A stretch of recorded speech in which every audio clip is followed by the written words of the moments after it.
So gentlemen, thanks for joining us today on Leadership Log, which is a podcast for the Air Force Lifecycle Management Center community on topics of interest. And the topic of interest today is learning about the F-15 as we get ready to celebrate the 50th anniversary of that amazing platform.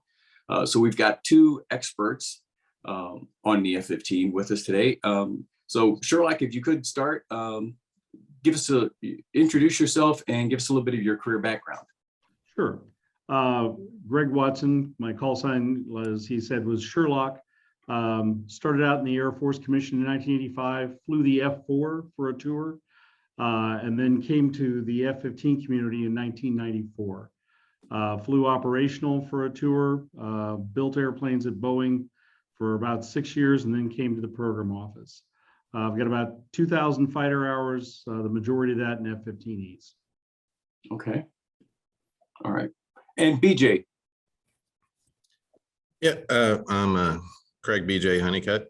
I was commissioned in 1988. I started in F-111s, transitioned to F-15Es after my exchange tour in Australia in 1996, and spent the next 14 years flying F-15Es out of Seymour. I ended up with just right around 3,500 hours total. And then I transitioned to, my next life and supported the F-15 through SAF-IA as part of the F-15 SA program for the Saudis. And now I support the Air National Guard with their F-15Cs at the SPO at Robins. Okay. All right. So, and Sherlock, could you, did you mention what do you do now? Where do you work now? I work on the F-15EX program. I'm the fielding manager responsible for bedding down the first squadron of airplanes out in the Oregon Air National Guard. Okay. All right. And I actually help out Sherlock with the EX as well, because being the guard rep at the SPO, and the guard's meant to get the first batch of non-test aircraft. So I've been helping Sherlock out with that as well. All right. Good deal. So as I mentioned, we're getting ready to celebrate the 50th anniversary of the F-15. Can you guys tell us a little bit about the anniversary, about the ceremony that's gonna, or what kind of special events we might have planned? Sherlock, we'll start with you. Okay. Yeah, I mean, we're reaching a real milestone in the life cycle of the airplane. So 50 years since the first flight of the F-15. Now, the F-15 program was around for 5 years before that. But July 27th, 1972, out at Edwards Air Force Base. First flight by Boeing or McDonnell Douglas test pilot Irv Burroughs, marking the beginning of really the Air Force's association with the F-15. What we're doing in order to celebrate the 50th anniversary, on July 27th, there will be a celebration at the Boeing plant in St. Louis, where the first airplane and all subsequent F-15s for the USAF have been built. Then on July 28th, here at Wright-Patterson Air Force Base, we'll have a static display with one of the F-15EXs and a older F-15C, kind of showing the full life cycle of the airplane, from the oldest version we have flying to the newest version we have flying. We have retired Colonel Cesar Rodriguez coming in as our guest speaker. Cesar Rodriguez is significant in that he has the most MiG kills since the Vietnam War. He shot down 2 MiGs during the Gulf War in 1991 and another one over Kosovo in 1998. We'll then transition into a group of former SPO members that have an association called the Gathering of Eagles. They meet periodically, usually every 3 years here in Dayton. Most of them are some of the original SPO members from back in 1972, 73. So they're getting pretty old, but we want to take time to celebrate the achievement that they did, and then that everyone else, all the thousands of people who've been involved in the F-15 in the subsequent 50 years. Right. And we should mention that you're stationed here at Wright-Pat, but BJ, you are at Robins. So is there anything different happening at Robins to celebrate the anniversary? Most of the activity is centered up at Wright-Pat. Obviously the SPO down here does all the sustainment side. And, our claim to fame, if you will, is the tail out front of the SPO building here has 727 as the tail number painted on it. And, it kind of reminds you every day when you walk in the door, the legacy and the lifetime of the aircraft and the impact it's had on, national security and everything. It's been, of late, especially the Strike Eagle, it's been a very critical part of the national defense strategy from its inception. And, even now, occasionally they'll, the Guard guys will go after bears over the Atlantic or the Bering Sea. And the Strike Eagle certainly are heavily tasked, even though we're in a relatively quiet period of time right now. Right. So let's go back and talk a little bit about the origin story of the aircraft, how it came to be, and how it became kind of the mainstay of American air superiority for the past really 5 decades. And we'll start with you, Sherlock. Yeah. Again, I was a child whenever most of this was happening. So I get this from the histories, and it's an amazing history. The Air Force went through a series of fighter acquisitions in the Century series, back from the F-100 to the F-106, where we put out a new fighter every couple of years. In the McNamara era, in the pursuit of efficiency, both the Navy and the Air Force were wedged into the F-4 as the principal air-to-air fighter for both commands. So the F-4 becomes the workhorse of Vietnam. A great airplane, but with some shortcomings and not designed with the latest technology. If some of the listeners are familiar with John Boyd and the theory of energy maneuverability, that had never been built into a fighter aircraft before. And the fighter mafia, the group of people that drove the design and the requirements at the Pentagon at the time, said, let's build something revolutionary. And that revolutionary thing is the F-15. It was designed with energy maneuverability in mind, with the most power we could put on an airplane, 2 Pratt & Whitney F-100 engines at the top of their game, with the biggest radar that we could put on a air-to-air fighter in the APG-63 out of Hughes, which has later become Raytheon, along with a conventional 20-millimeter gun and as many missiles as we could carry, which was, AIM-7s and AIM-9s back in the day, but we could carry 8 air-to-air missiles. We could fly further, we could fly faster, we could fly longer than any other fighter out there. And it really was revolutionary in the ability to have and to dominate the skies. We were able to have air supremacy with this. And we're filming this about a month before the anniversary, but yesterday, June 24th, is the anniversary of the first F-15 shoot down.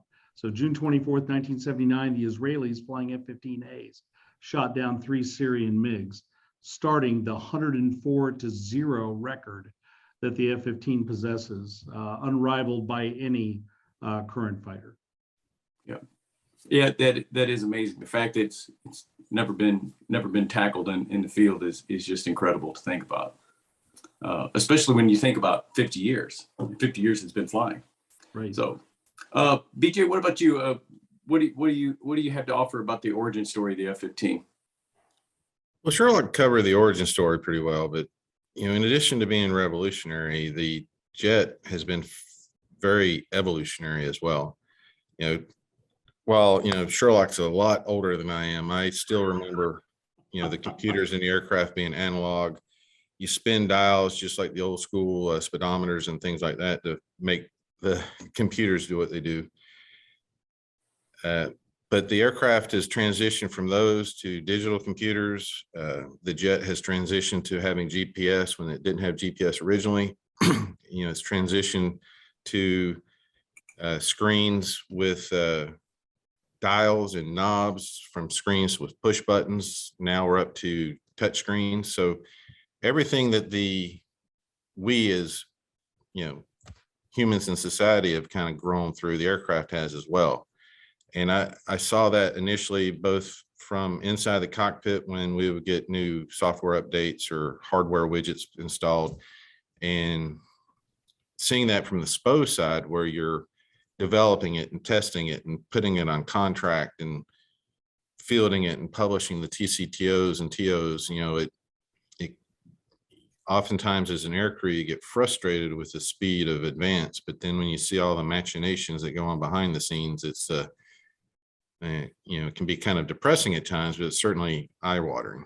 But seeing both sides of the evolution of the aircraft has actually been quite interesting.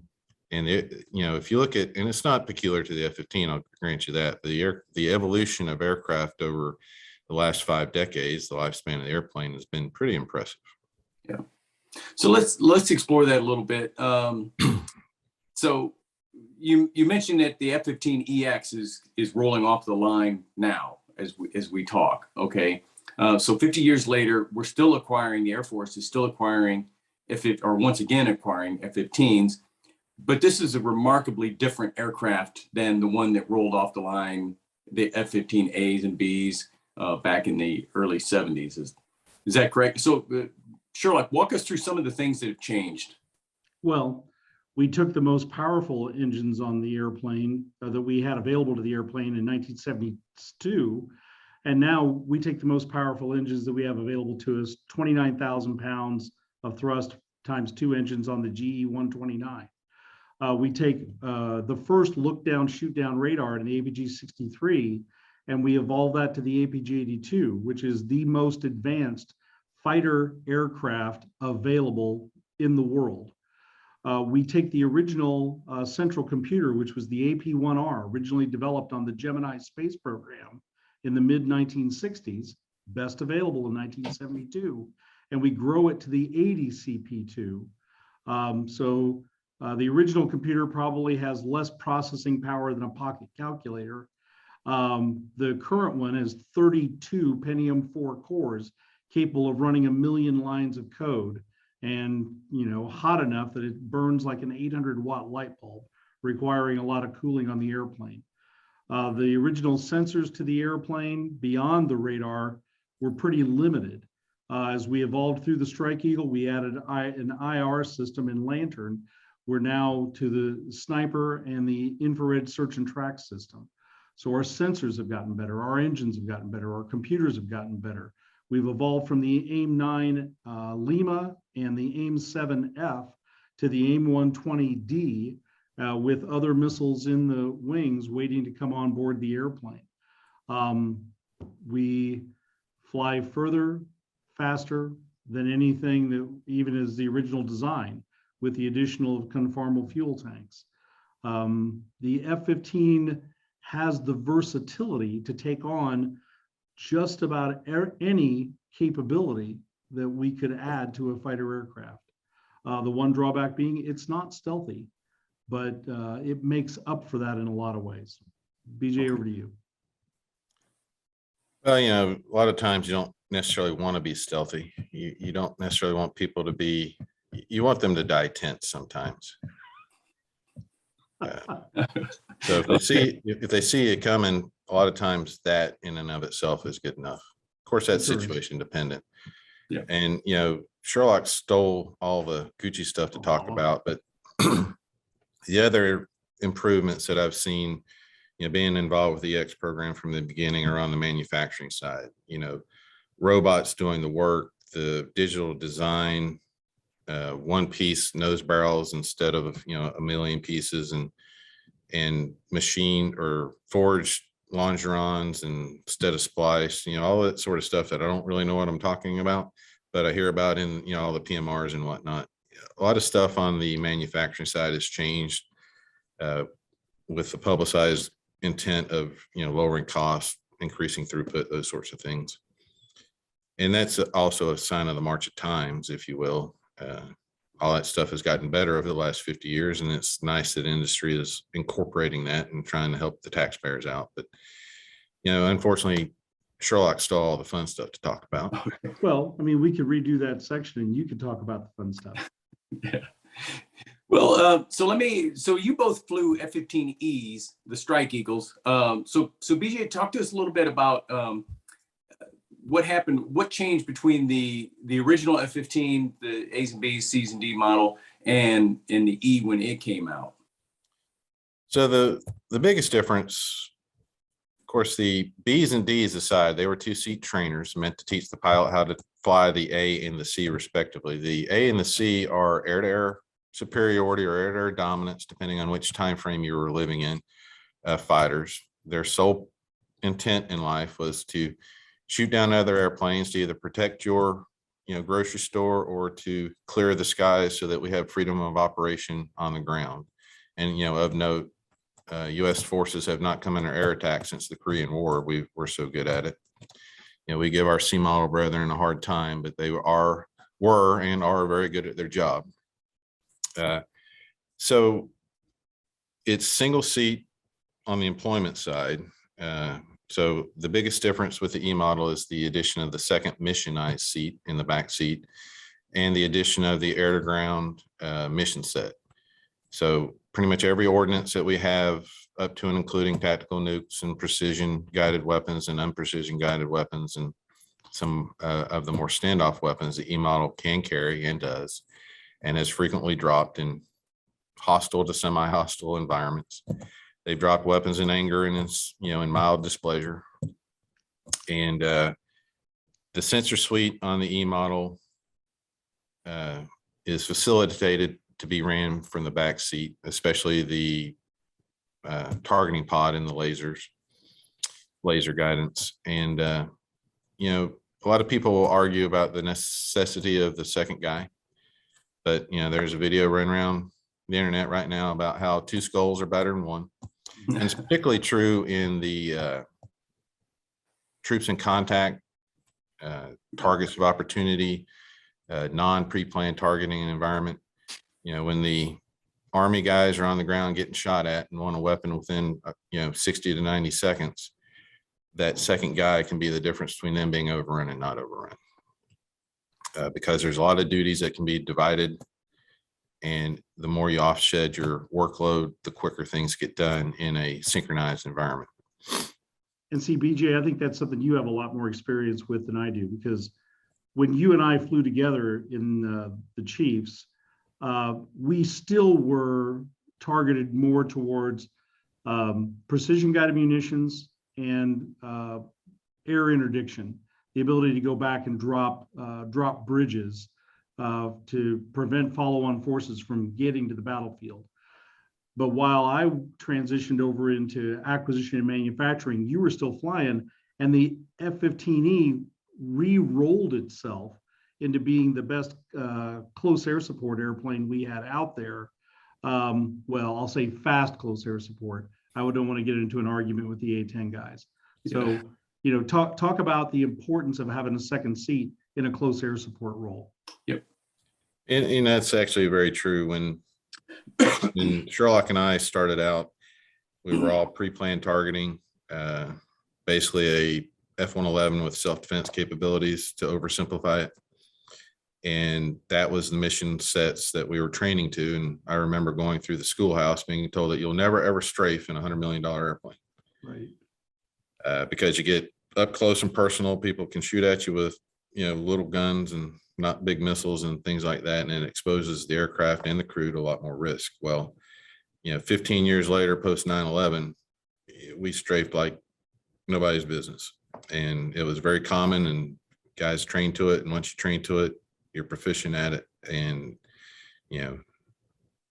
becomes another tool in your tool bag, if you will. Mm.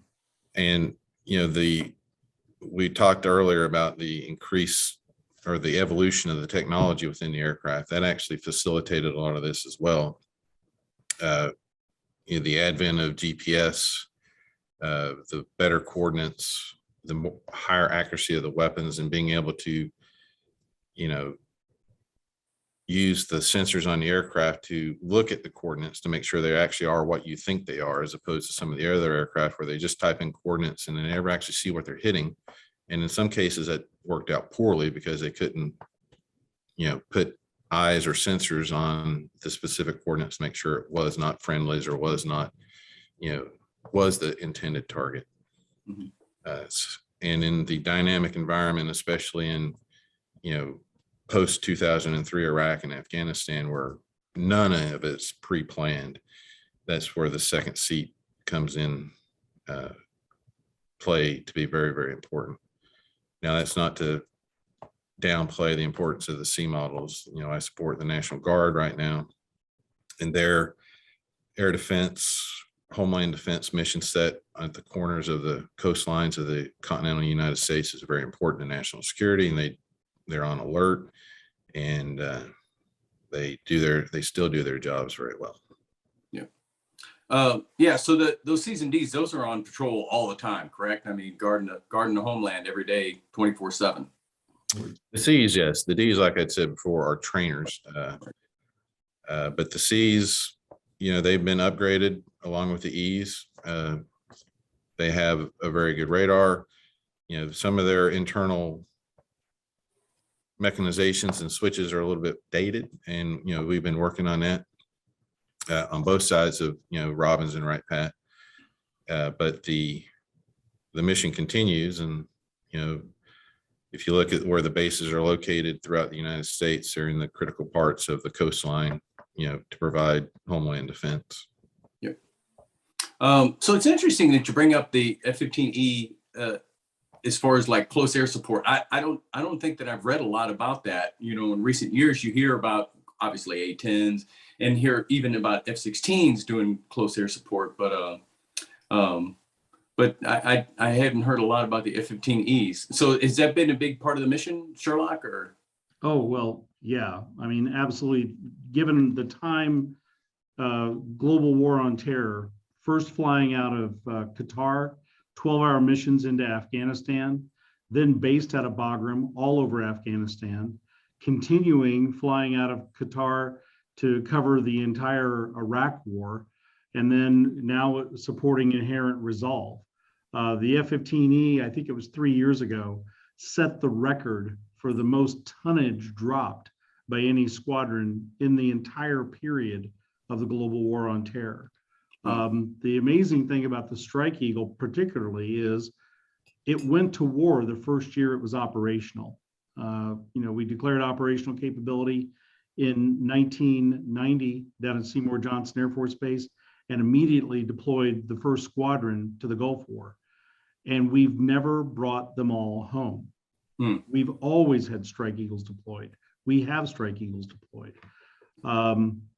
Desert Shield, Desert Storm, Southern Watch, Northern Watch, Allied Force, Iraqi Freedom, Enduring Freedom, Inherent Resolve. I don't remember the names of the operations in the Horn of Africa. I don't remember the name of the operation over Bosnia back in the early 1990s. The F-15's always been there and will be there for a long time. As you know, we have been we have been a really effective close air support platform for major land operations. Yep. So let's move forward then to the EX. Okay, so we've already talked about it's a vastly different aircraft than the original F-15s that rolled off the line. So from a mission standpoint, we had the C's doing air superiority and the E's doing ground attack and close air support. The EX can do all of those things? I'll let BJ answer that one. Okay. BJ? Okay, so you hung up there a second on Okay. my video, but I think I got the gist of your question. There is a slight tweak to the EX that the Qataris there's a couple of things in the E model that you could only do from the back seat. And they've moved those functionality to the front seat. It's in both, but it's in the front seat as well. So now the EX can be completely flown single seat. And the requirement at the moment is for the EX to be a C model replacement, air superiority, air dominance, homeland defense kind of fighter. The aircraft itself will do all the above. It'll do air to ground, it'll do air to air. It can be a Strike Eagle or it can be a C model. And it depends on how you crew it and how you equip it.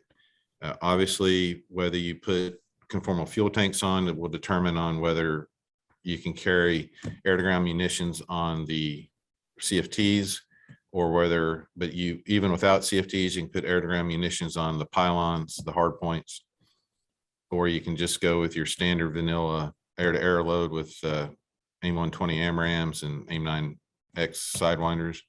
So the aircraft itself is going to be in all of the above aircraft by design. It's up to the Air Force to decide what mission they want it to perform and then man it and equip it appropriately to fit that mission. But rolling off the line, once all the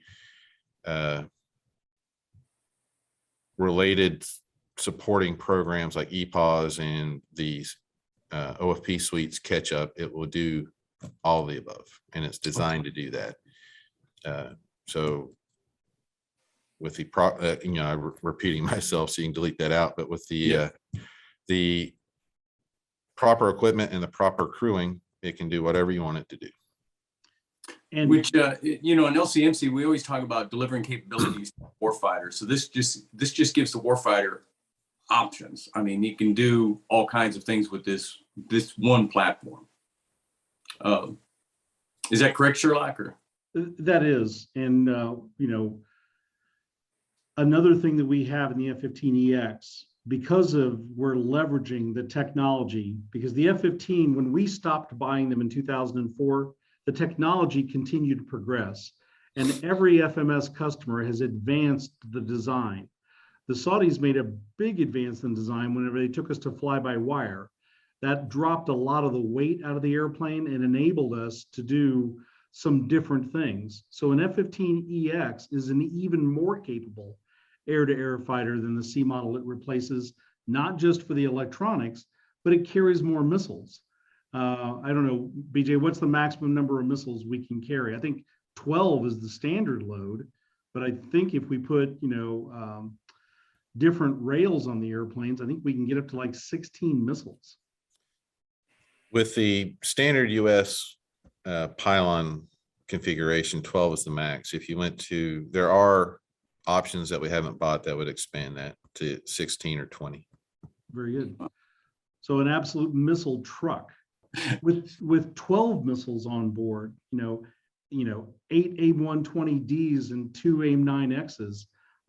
This is a very formidable aircraft, and that's without talking about, HACM or the JATM or some of the other missiles that are under development that the F-15EX is uniquely capable of carrying because they're outsized munitions. Something much bigger than an F-35 or an F-22 can carry and still be able to maintain their LO platform. Right. So let's take that step forward then. So what is coming in the future for the F-15s? We know the EX is coming down the line right now, but what do you see in the future 5 years from now or even further out? BJ, we'll go to you. Well, the obvious one is the HACM, like Sherlock mentioned, and that's the hypersonic missile. It will be outsized, so it'll be limited on what platforms can carry it. Kind of like the GBU-28 in the days of yore, the big 5,000-pound bunker buster. It was so large that only a few aircraft could carry it. The hypersonic missile will be the same way, at least initially. And some of the other, he mentioned JATM, even some of the current missiles like a JASM will be more prevalent, if you will, on a F-15 than they would be on, say, an F-35, just due to once you start hanging stuff like that on a low observable aircraft, it's no longer low observable. And, so it's kind of the piece of the puzzle that the F-15 is already in, so you may as well use it. And then, I've looked at some plans for direct energy weapons hanging on some of the wing pylons and things like that. Obviously, that's a little further in the future, but given the size and the carriage capabilities of the F-15, you have a lot of flexibility to employ some of the stuff that's on the cusp of, being released and operational. And you also have the opportunity to test some of this stuff that's, a little more on the theoretical side, but within the realm of possible. Yep. So sure. Go ahead, One Shirley. capability that we're really excited about is the OMS processor. So it's an auxiliary processor that lives inside the airplane. It's in the design phases now, but the idea is that we bring something to the airplane that will give us so much more added capability in terms of sensor fusion and the ability to control other aircraft from the backseat of an F-15EX.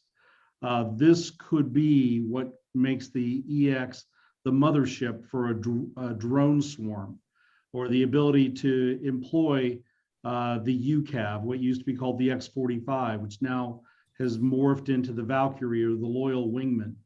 The OMS processor takes us into the realm of R2-D2, into the realm of artificial intelligence, and the ability to lessen the workload on the aircrew, but make them even better at what they do. So, so what's the likelihood that we're going to one day celebrate maybe the 70th anniversary of the F-15, or maybe the 75th anniversary of the F-15? I hate to speculate. We've got, what is it? I think a 20,000 hour service life on the airframe. So the EXs that are rolling off the line now will surely outlive all three of us. Whether the Air Force continues to support it that long, I have no idea. We could be a mainstay of the future, or we could be a transition as we move to things like NGAD. But like the B-52, the F-15 is a classic design, and there's always a place for a multi-tool in your toolbox. There's always a place for a Swiss Army knife. And the fact that we can do so many different missions and do them so well, I believe the F-15 has a place in our arsenal for at least another 25 years. All right. So gentlemen, this pretty much brings us to the end of our time, but before we close, I want to see, is there anything that I forgot to ask you about, or anything that you'd like to reiterate? And we'll go to BJ first. No, I think we've covered everything that springs to my mind, and I appreciate the time. Mm-hmm. And one thing I will say is I've enjoyed the airplane from the day I started flying it. It was my goal to fly it when I was in college, getting ready to go to OTS. Obviously, well, they weren't available when I graduated flight school. So I had a little transition period, but the F-15, has a warm spot in my heart, if you will. Yeah. And Sherlock, to you? Yeah, just circling back around to the 50th anniversary. There have been thousands, tens of thousands, possibly even hundreds of thousands of people across that 50 years who've supported this platform and this capability. And a lot of times people wonder about the significance of what they do in their lives, whether they're, working for a company, or, pursuing a better life for themselves. But those of us who've touched the F-15 know that what we've done is significant. This has, been at the fighting edge of the war to maintain democratic values around the world. It's protected us. It's protected our troops on the ground and people in other countries. The work that we've done in the design, in the production, in the sustainment, in the improvement of this airplane, it really is just a testament to the people who've devoted themselves to it, and proud to be a part of it. Yeah, let me piggyback on that for a second.